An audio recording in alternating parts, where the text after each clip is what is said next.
Welcome everyone. So nice to see many familiar faces. We'll get started in about 90 seconds.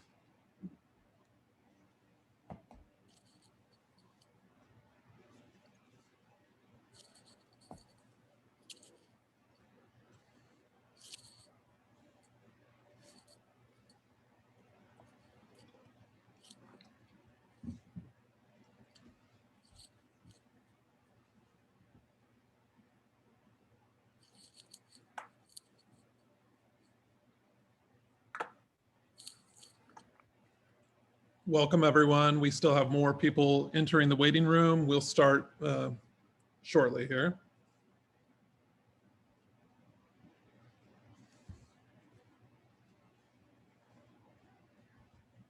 We're glad you're here today. We've heard of many people having power outages in the region, so it's nice that you're able to be here. We hope you all survived the snowpocalypse here in Oregon.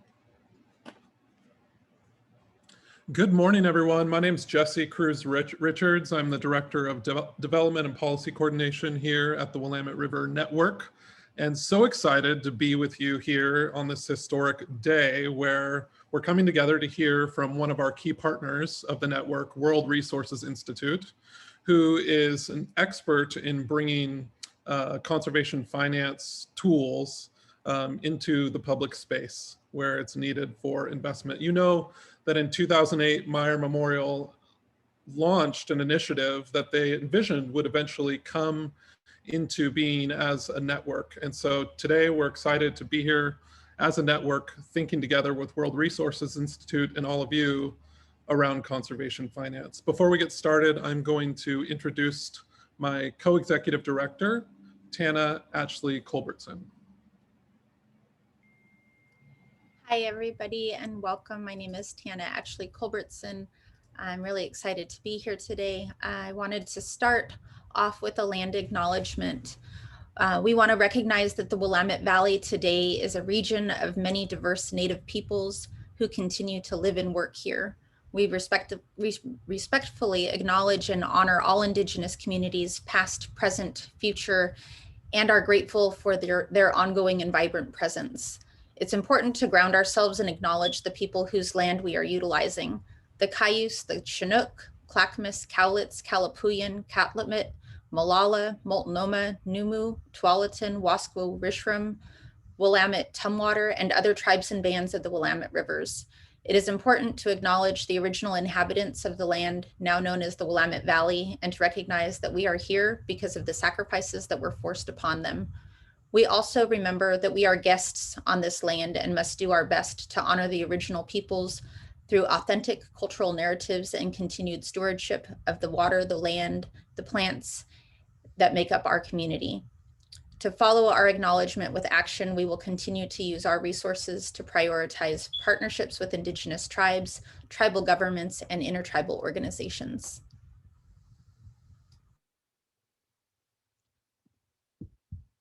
Thank you, Tana. The Willamette River is the most iconic river in Oregon, and Meyer Memorial Trust in 2008 began this initiative to think about how to create long-term sustainable funding into the basin.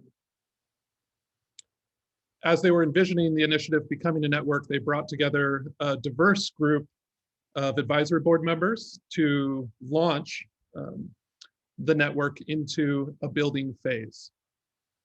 And if we think about the timeline of where we're at, we know that we're in this building phase, but still very much maintaining 4 unique roles for the network.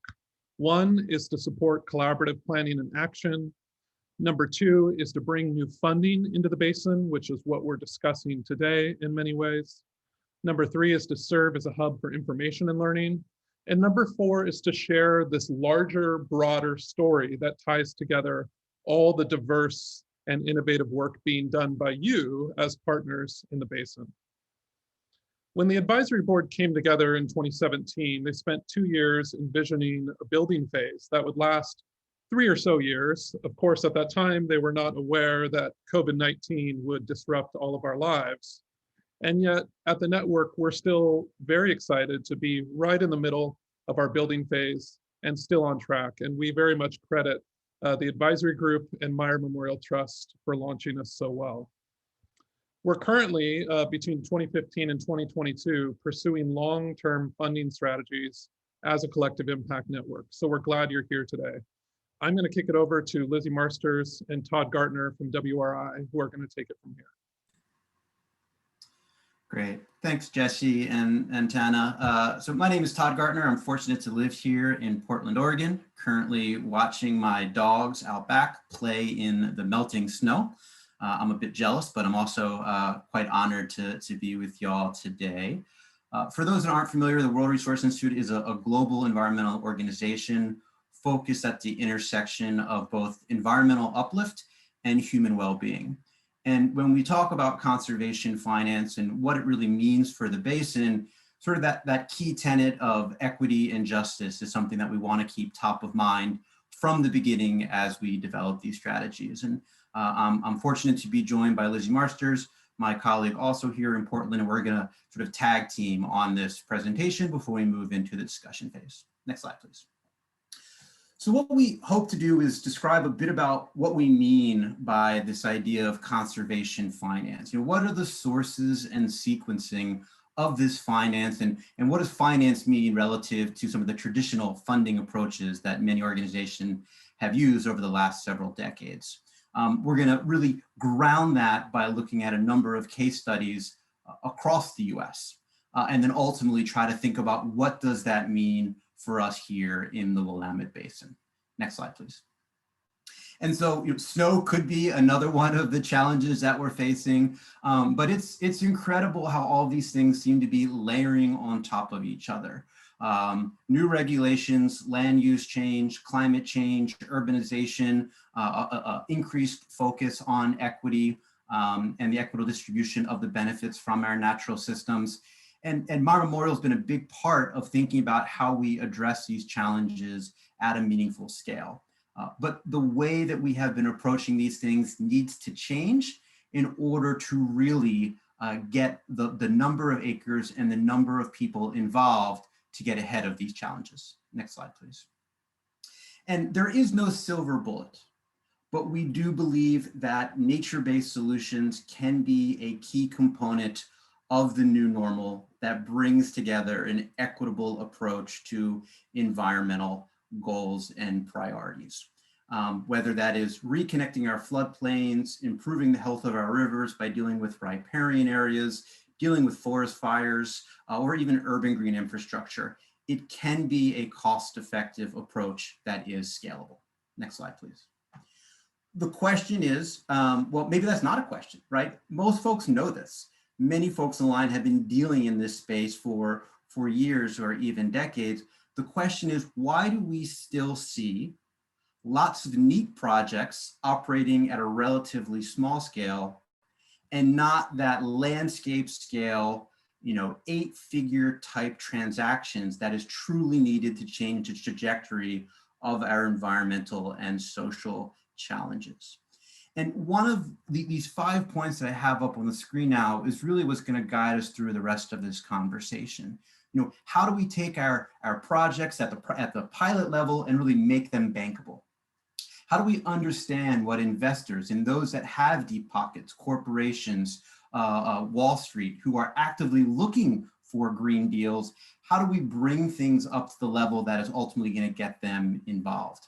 How do we demonstrate success on the ground and do more monitoring to show them that this works ecologically, financially, and socially, with the concept that success will breed success?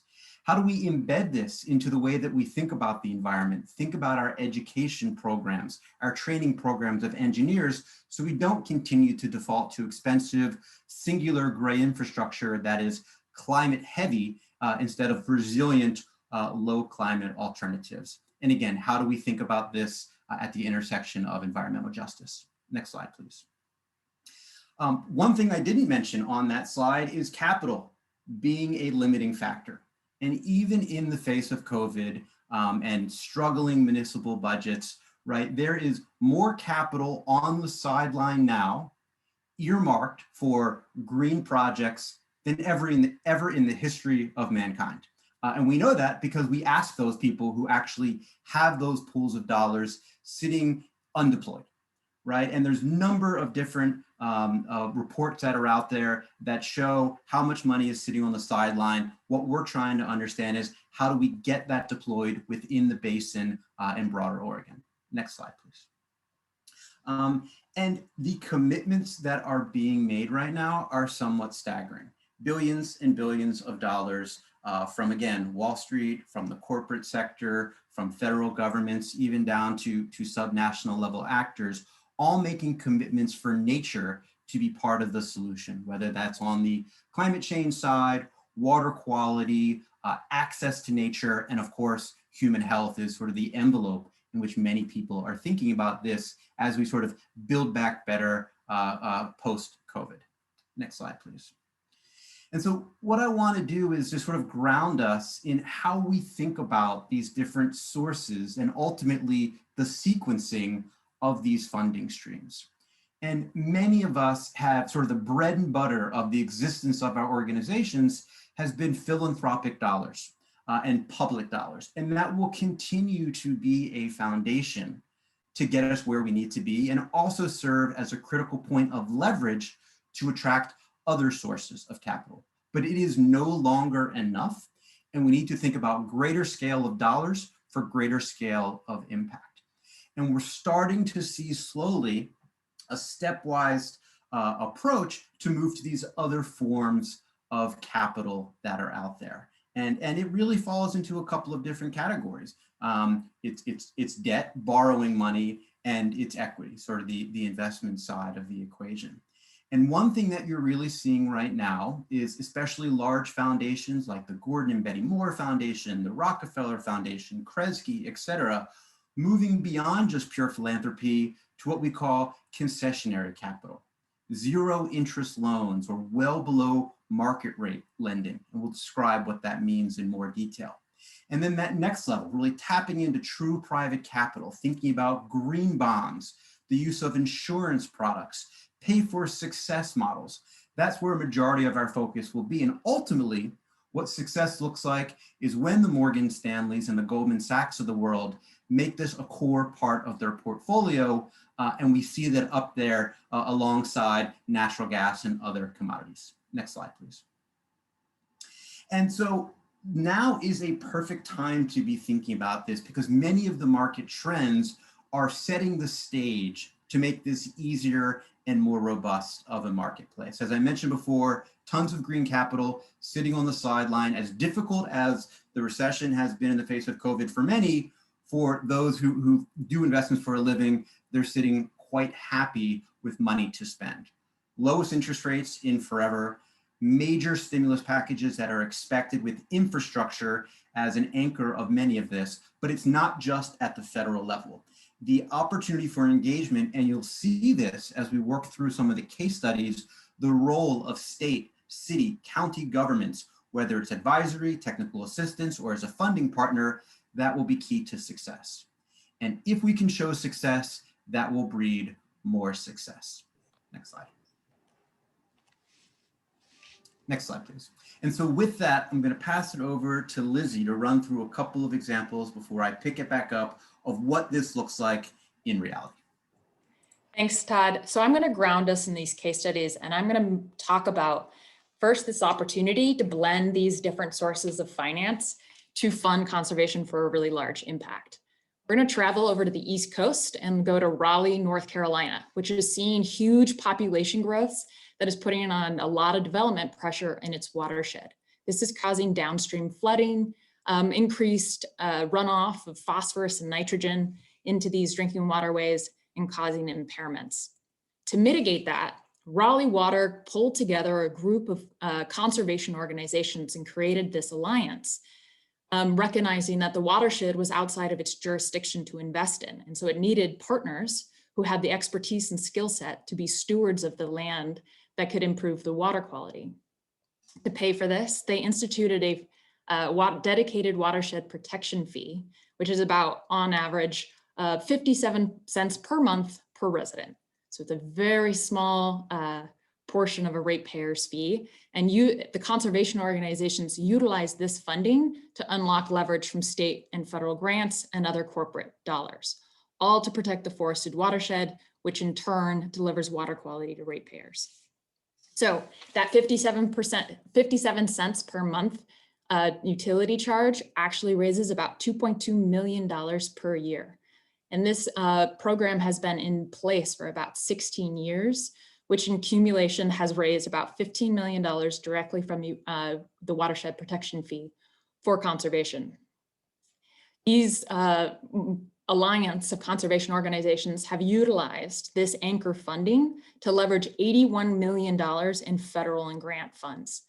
And this Raleigh Water Dedicated Protection Fee has unlocked other utilities in the area to also allocate their municipal funds to support that $81 million. The conservation outcome is about 11,000 acres of protected forest land and riparian buffers in their watershed and 123 miles of that riparian buffer.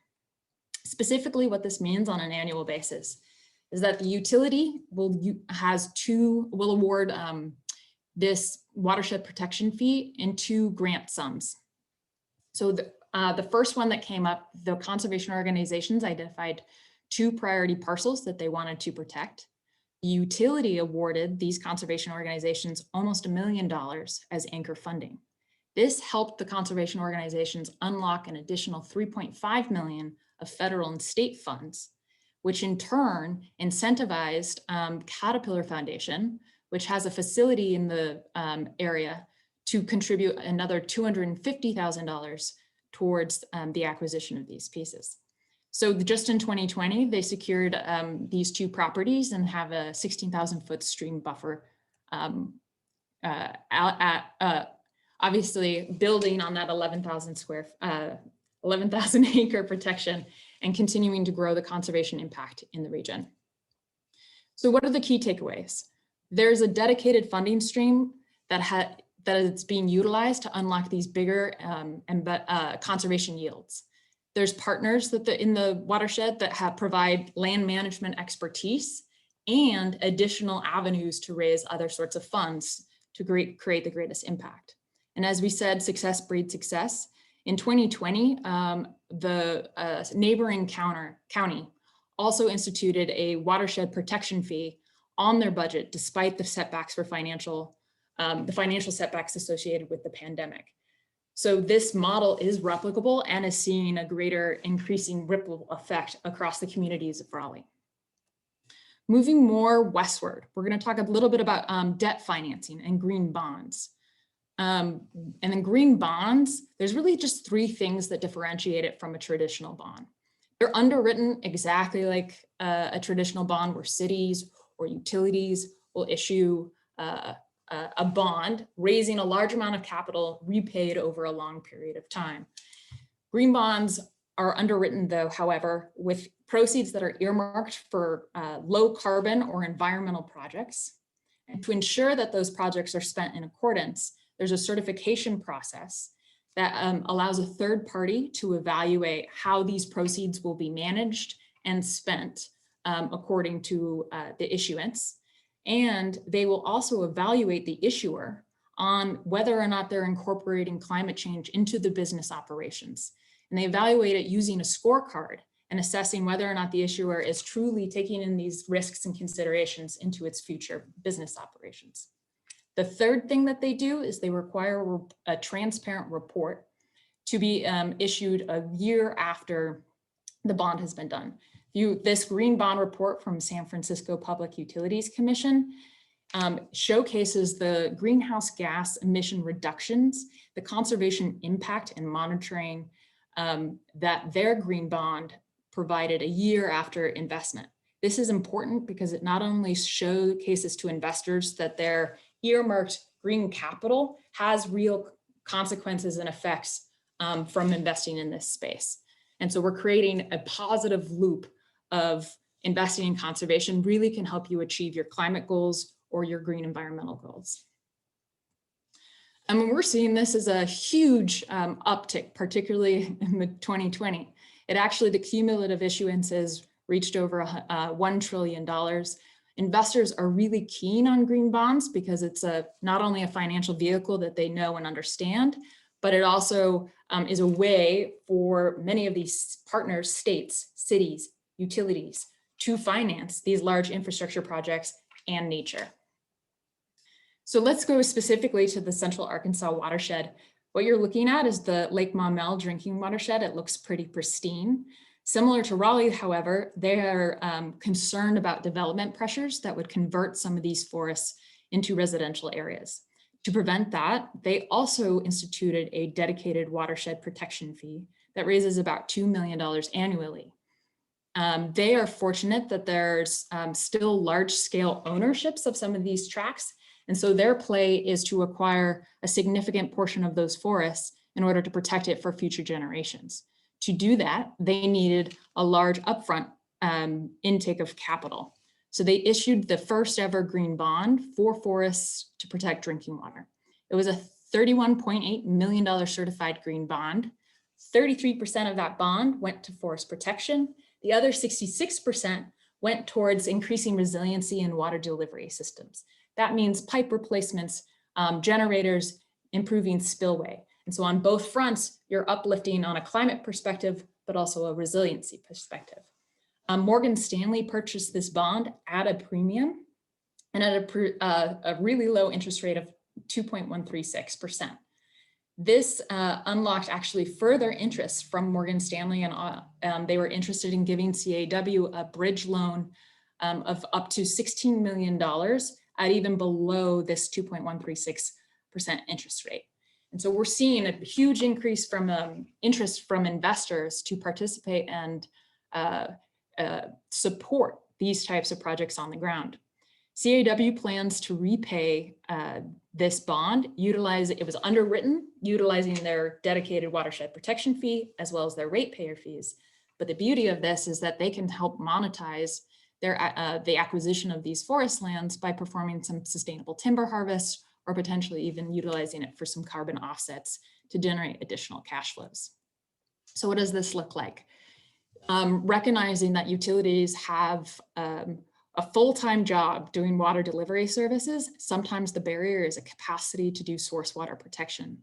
So they were able to leverage a Healthy Watershed Consortium grant that raised about $320,000 plus an NRCS grant to add capacity to the utility in order to do this work full-time.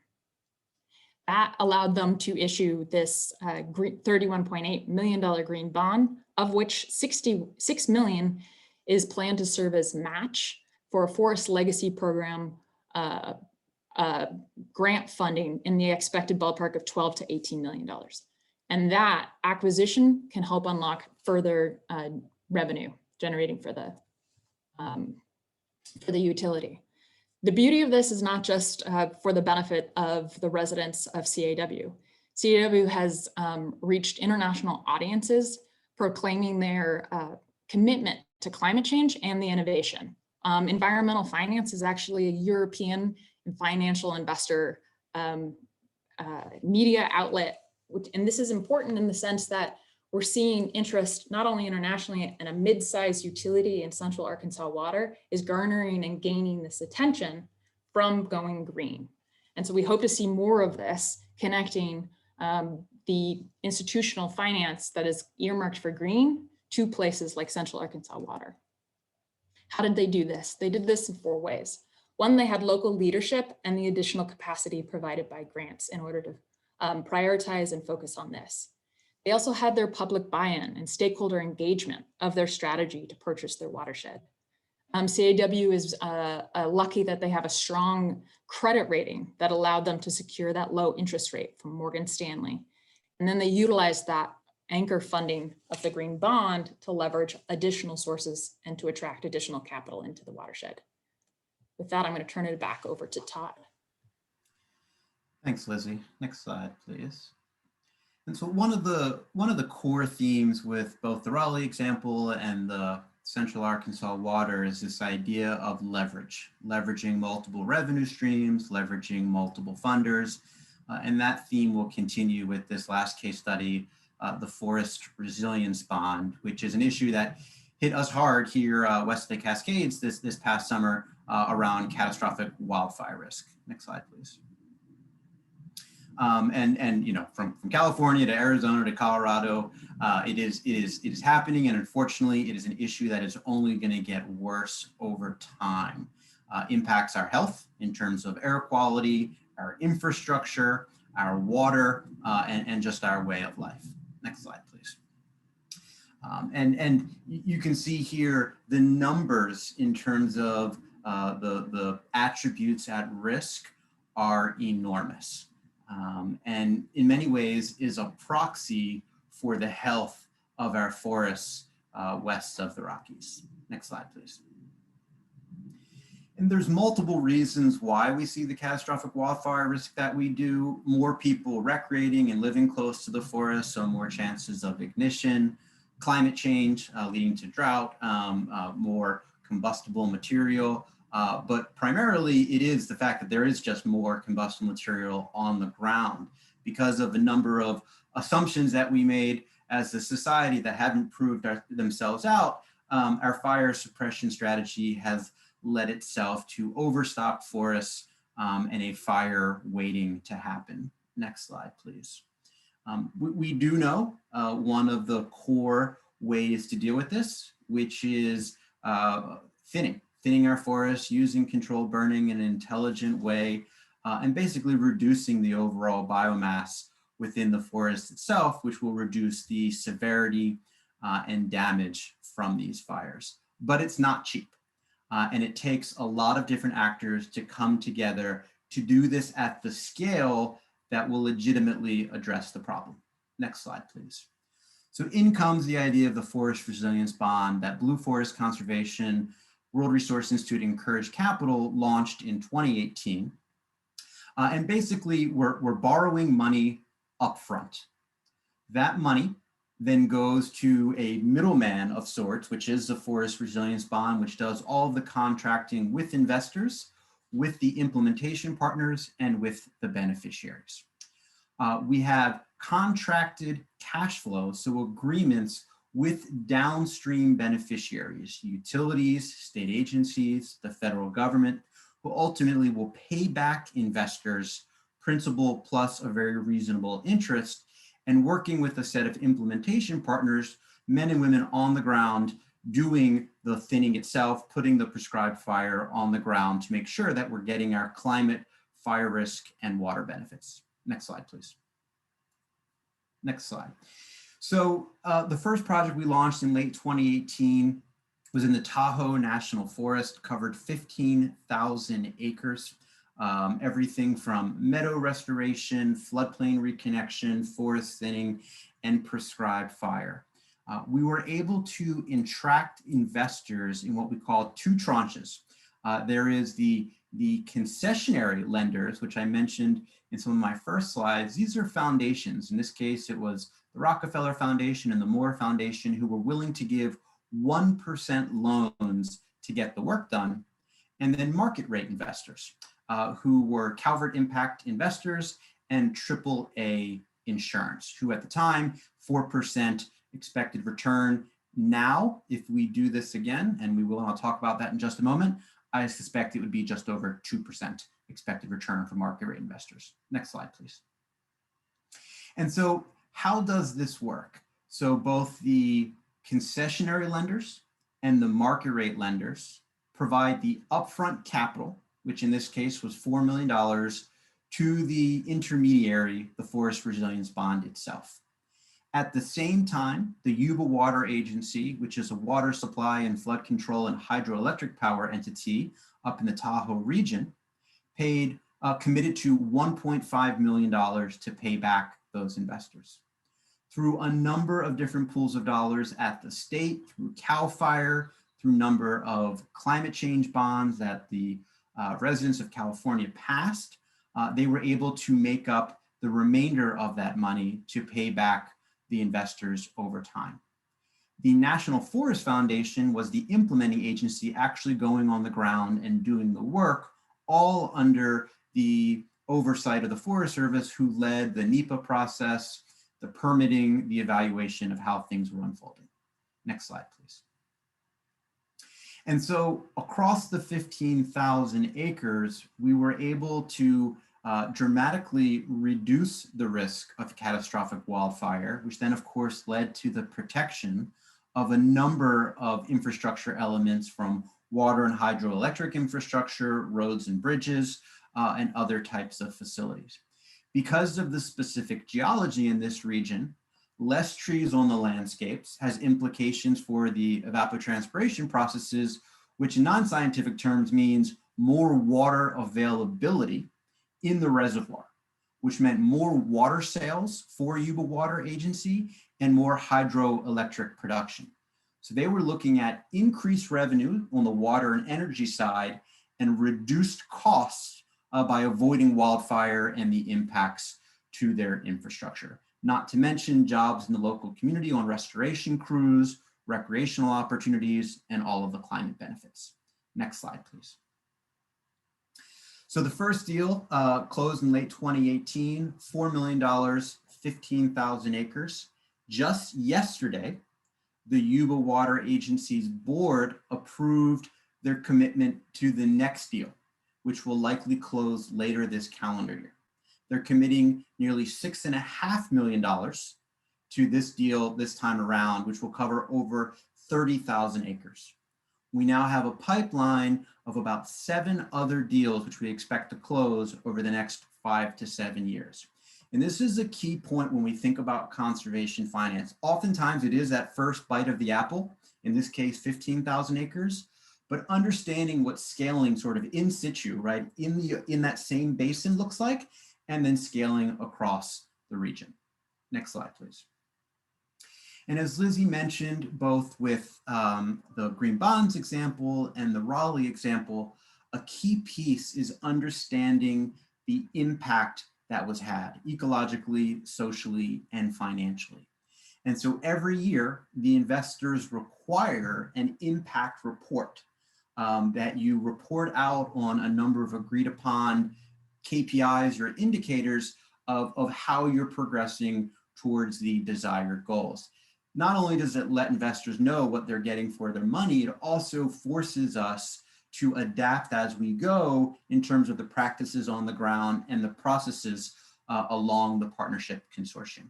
Next slide, please. And so some of the key takeaways here, and it's no surprise that there's a lot of consistency with a few of the other examples, is one, sort of the leveraging and layering of different sources of revenue and repayment. The ability to tap into philanthropic dollars for some of the upfront costs and due diligence phases, and then be able to move into the more private capital oriented approaches. Thinking about the roles of the different entities on the ground. In this example, UC Merced is doing much of the science. The Forest Service is leading on the permitting. A number of conservation organizations have set up the program. We have the National Forest Foundation on the ground. We understand the role of investors and the state. And I know that there's quite a few folks from various state agencies on the line here from Oregon. This would not have happened without a very ambitious approach from the state wanting to be part of the solution, providing technical assistance, providing convening power, and ultimately providing some resources to leverage the deal. One of the key points, though, really was the ability to clarify upfront the avoided costs and revenue streams that would be generated by putting these practices on the ground at scale and then being able to track that over time. That was what allowed us to make a very strong case to the Yuba Water Agency to move forward. Next slide, please. Lizzie, let me pass it back to you, please. Great. So we just want to wrap up. I think there's 5 key takeaways that we want to make sure you walk away with from this presentation and from these from these case studies. One, in order to achieve success, all partners had clearly defined objectives. Was it going to be forest restoration, and therefore what was going to be the delivery to the beneficiary? That is key in order to achieve scale and to gather the different partnerships and stakeholders together. That leads me to point two. It's really important, if we're going to get out of business as usual, to think differently about what types of partnerships we need and what types of communication we can articulate in order to unlock those partnerships and commit to those different stakeholders. We need to make sure that there's a compelling business case. As Todd just mentioned, for the Yuba water utility, there were significant cost savings as well as revenue generating opportunities that enabled leadership and these nature-based solution champions to pursue this and go forward with it. And so thinking about the ways in which nature serves as community is a critical component to successful conservation finance cases. The fourth thing I hope we've reiterated is that there needs to be a runway and capacity for project preparation. This is often provided by state funding, philanthropic funding, and understanding that this takes time to establish, to engage partners, and to ensure that the enabling conditions to unlock conservation finance are present and available. The fifth thing is just to make sure that in order to get to private finance, it's not free. You need consistent cash flow generation. And so looking to partners that have that ability to either raise revenue, to raise that type of revenue, have consistent funding bases, and what's that way to unlock that in that partnership in order to utilize that consistent cash flow to access green bonds, to award different conservation organizations annual grant funds, to utilize that to leverage market rate loans from insurance and foundations. So those are our 5 pieces. And with that, 5 key takeaways. We're going to open it up to questions. I know we are short on time, so maybe just 1 or 2 questions. Allison, if you. Great. Thank you so much, Todd and Lizzie. That was wonderful. So there have been some great questions. Here's the first one from Bobby Cochran at Willamette Partnership. What's stopping Willamette cities from issuing green bonds? And what could the state do to make it easier to issue green bonds, especially for small towns like Detroit or Monroe? I'm happy to take a first stab, and Lizzie would love to hear your thoughts as well. Wonderful question, Bobby. No surprise there. The first thing is nothing is stopping them from issuing green bonds. I won't pretend to know the inner workings of a city like Detroit, but most utilities in the basin finance their infrastructure through bonds, right? And that's one of the beauties of it. This is something that most utilities are quite familiar with. The kind of the new component is thinking about or incorporating green or natural infrastructure along the built or gray side. And in fact, there are at least one utility in the basin now who is thinking about what it would mean to go down the green bond route to deal with some of the upstream forest issues that are impacting their water quality and availability. We're here and happy to work utilities through the process. It's not for everybody, right? It depends on your credit worthiness. It depends on your risk appetite. But it's not a rocket science process. And we've now gone through this enough that we feel pretty confident helping utility understand, is this an appropriate tool for them? And if so, what does that process consist of? So that's why Lizzie and I are working with Willamette River Network to help the Detroits of the basin think through what it might look like. Great, thanks, Todd. All right, next question kind of follows on that from Ann McDonald. I can see the public being willing to go out on a limb for water supply and wildfire mitigation. There are life and death issues. Do you think that wastewater, stormwater management, and salmon recovery will be seen as urgent or important enough to go out on a limb with respect to these funding models? I could take a first stab at that, and then Todd, kick it back over to you. I think increasingly we're seeing the underpinnings of nature as an important part of our economy. So that includes salmon habitat, that includes wastewater discharge and the unhealthy effects of that. And we're seeing these offsets that are requiring wastewater discharge to help and support that. So I would say that I hope we get there, and I hope we can start to make the business case. But again, I just want to reiterate the importance of calculating the impact and monitoring and the effects of these degradations on these ecosystems that they have on communities as a whole, the better we can make that business case up front, identify beneficiaries who have stake in the game to help pay for this type of work going forward. Todd, you might have some. Yeah, I mean, look, wastewater isn't the sexiest thing in the world, but it's something that we require, and there's revenue streams behind it, right, in terms of the rate base. So just like water supply, just like some of the other things we talked about, there are the fundamental elements that would allow for this approach to be brought to bear for thinking about green infrastructure as part of your wastewater management approach. When you start thinking about salmon, the key thing is, what are the cost avoidance opportunities, or what are the revenue generating opportunities that might be available? Is it to prevent regulation from coming into play? And how do you think about that? And even if you can save money by taking a green infrastructure approach, are you able to generate revenue to pay back that money over time? And that's one of the really important things to think about right now with interest rates where they are. I mean, I don't want to go so far as to say it's free money, but it's a good deal. And things are only going to get more expensive, especially land, in the years and decades ahead. So get the money, do as much of the work now as possible, and then pay it back over time. Great, thanks Todd and Lizzie. All right, here's another question from Eduardo Hinojosa Robles.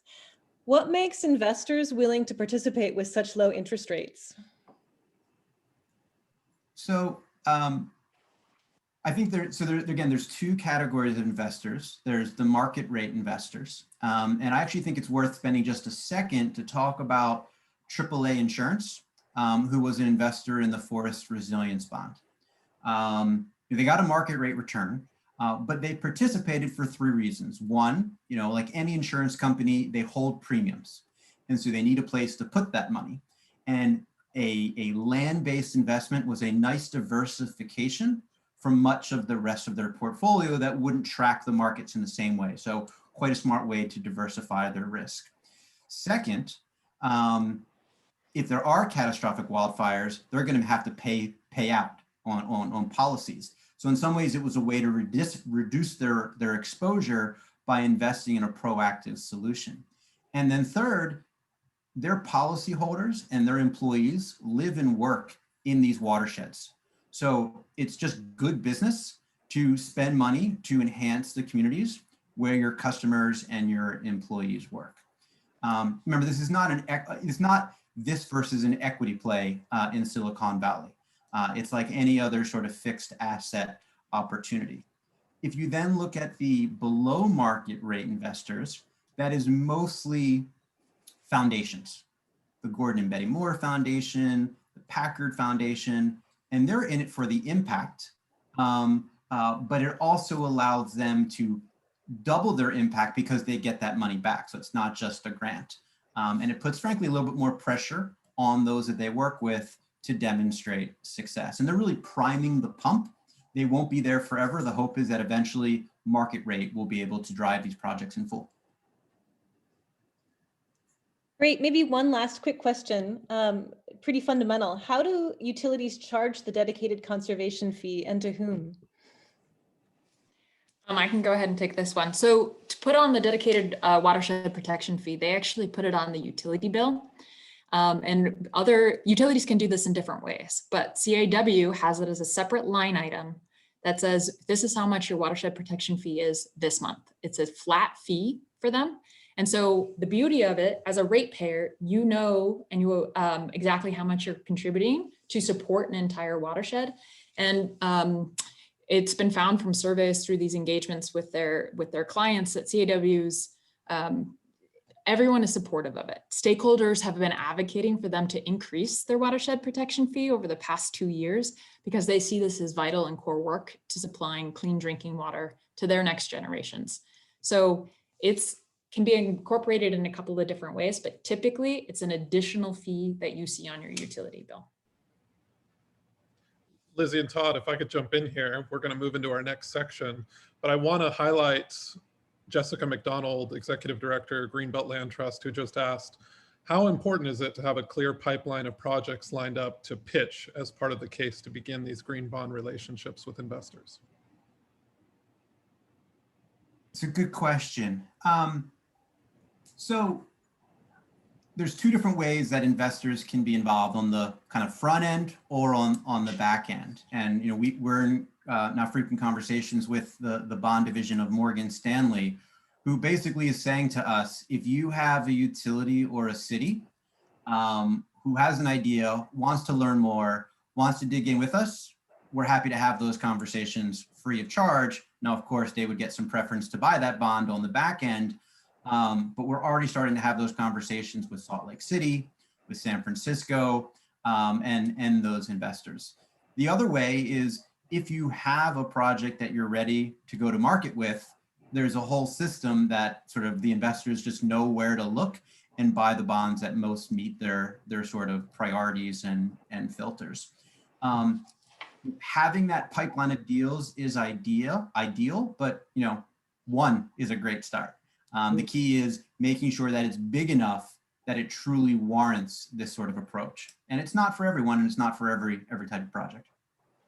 Oh, so well said. Lizzie, did you want to add anything to that? I would just add, for building up that pipeline, I say the first and foremost, most important part is building that partnership. And perhaps the pilot doesn't have to rest on one land trust, but rather you're looking at the region as a whole as ways in which you can build a project aggregation for many different partners. And so it doesn't mean that one organization has to shoulder or bear that responsibility of building that deal. Which is why we're a network. That's so exciting. So, as a network, we obviously have always believed that a healthy Willamette River system is within our reach. And we exist to help catalyze, align, and leverage all of your efforts towards that end. But we really can't do that unless you help us and you communicate with us and you give us your feedback about your current needs and vision on the ground in your respective region of the basin. And so we're now going to break out into some breakout rooms. This is a very important 10 minutes to hear from you. You're going to be assigned a breakout room. In this breakout room, your moderator is going to send a Google link in the chat once you get in there. And that link is going to take you to a document that you're seeing on the screen. And it's going to ask you these two questions. And you'll have about 3 minutes to fill out some reflections on Post-it notes. So find your own box on whatever screen is available. Don't type in someone else's box. And then after you type in your responses, in your breakout room, the moderator will give you some time to briefly discuss what is perhaps arising. And then we'll bring you back in here for some final announcements. So you are now going to be put into breakout rooms.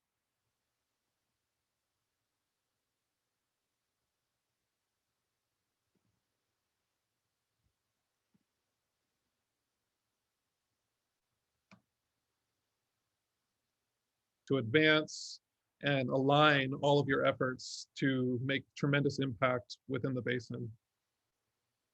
Now, one of our goals over the coming months is to begin to discern as a network clearly defined objectives for project success.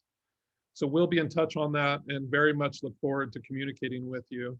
One quick announcement is next week we are hosting an event for Black History Month, and I have put the link for registration into that chat, Freedom to Roam in Nature. We would very much welcome your attendance and participation in that event next Friday. If you have any other questions, feel free to reach out to myself or Tana or Todd or Lizzie. We've attached our emails there, and we very much, all four of us, feel that we work for you and want to support and advance your efforts. So thank you so much. We will be in touch and in communication. Stay tuned and have a good rest of your day. Bye.